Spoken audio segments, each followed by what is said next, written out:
Pangregalo sa Pasko o bare months, check nyo tong pocket size na flashlight. Mukha lang siyang AA battery pero malakas yan. Pakita ko sa inyo. Ito yung level 1, ito yung level 2, ito yung level 3, at ito yung level 4. Kita nyo naman, naiilawan ng maayos yung pinto nating itim at pati yung halaman dito. Meron din siyang COB function na pwedeng umilaw yung buong katawan ng pocket flashlight natin.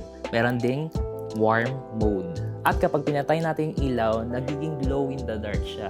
Ang astig kaya hindi mo ito mawawala kung sakaling maiwan mo to sa madilim na lugar. Meron din siyang sabitan na pwede mo ilagay sa keychain or sa mga susi mo para in case of emergency, magagamit mo agad. At pwede rin siyang hands-free na katulad nito, nilagay ko siya dito sa cup ko. Aluminum alloy na rin pala ang top at bottom niya at polycarbonate naman yung pinaka-body ng flashlight. Magnetic na rin pala tong bottom part niya kaya pwede mo siyang ilagay sa mga metal parts. IP44 na rin yung rating nito kaya pwede mo gamitin habang umuulan, wag mo lang ilulublob sa tubig. Kaya kung naghahanap ka ng pocket flashlight na pwede mo gamitin for camping, for emergencies, or at least everyday carry mo lang, ilalagay ko na lang to sa yellow basket ko sa baba.